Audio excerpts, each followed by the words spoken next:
Welcome all. This is Srimai Majumdar from Swami Vivekanand Institute of Modern Science. To begin with, I have planned to discuss the movements or the directions of communication in different segments. The first and the foremost segment will be the downward communication, which is the most important step in the movements of communication, which will be followed by the upward direction, which again will be followed by the lateral movement or the lateral direction of communication, and finally we shall discuss the diagonal movement of communication.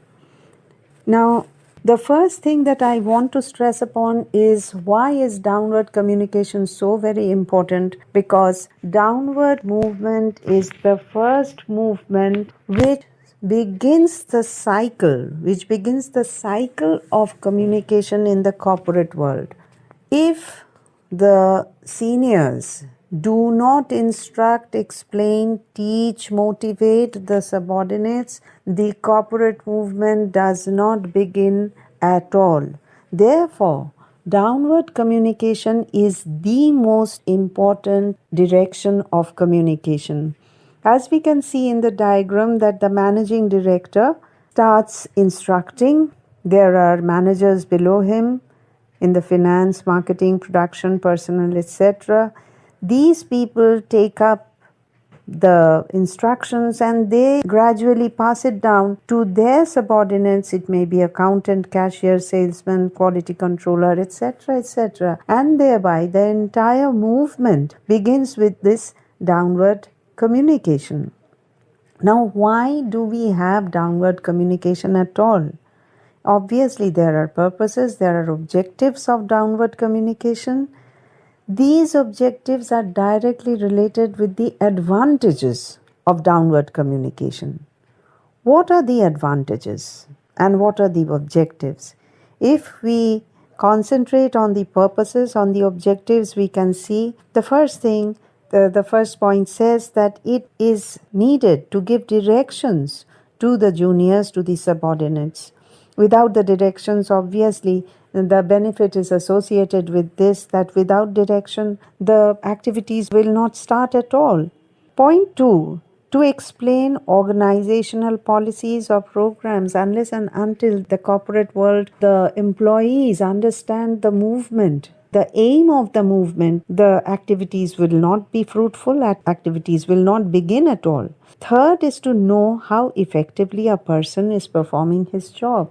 Unless and until there is assessment, there is this testing, which is a downward movement, which is applied to the subordinates, we cannot have quality control, we cannot know what is happening. To motivate the employees to improve the performance, whether in quality or in activity, whatever, unless and until there is a direct motivation through downward movement, the subordinates, the juniors will not give their best. And finally, all these processes in combination is to educate the subordinates.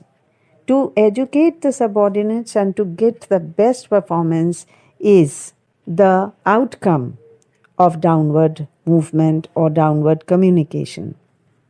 We are now going to discuss the problems which arise in the downward movement. No movement is free from trouble. Obviously, when messages are passed on from the top to the bottom, there will be inevitable problems, and the first one is distortion of messages. Obviously, this distortion, when it comes through different persons in the hierarchy, it goes through filtering, coloring, twisting, or condensing. This can be for personal issues, this can be for corporate issues. The other thing which is very important in the process of downward movement is the delays that take place. It is very important if the line of hierarchy is pretty long, there can be delays.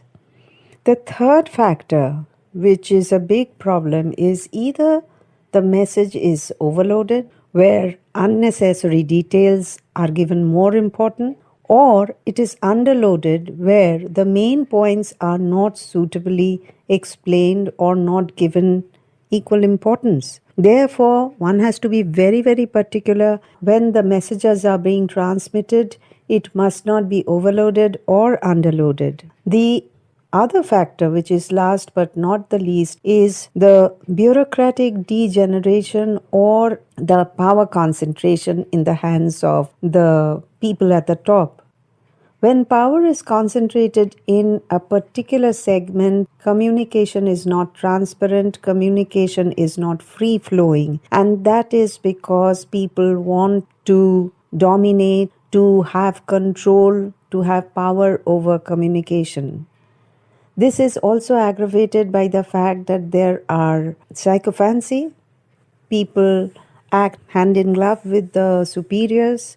There is enough flattery, and therefore, the movement, the smooth movement, the transparent movement from top to bottom does not take place. So, what are the ways we can remove these obstacles? First, the entire order or the ladder of movement should be transparent, should be well informed, so that everyone knows what is happening at every step.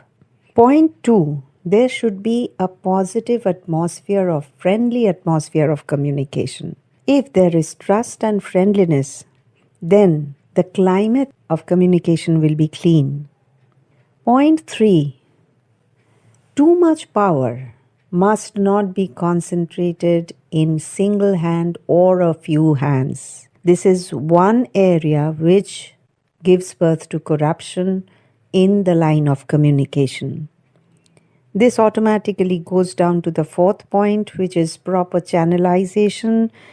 It should pass through the ladder, through the hierarchy in the proper order, so that everyone who is involved in the process are aware, everybody is aware of what is happening. And lastly, messages must be absolutely clear so that everyone understands when it comes to him or her. So these are the areas. If we check into these areas, downward communication becomes very effective, and once again, it is the most important movement in the process of communication. So that was the basics of downward communication. We shall continue with the other movements in the following presentations, namely upward, lateral, and diagonal movements. Thank you.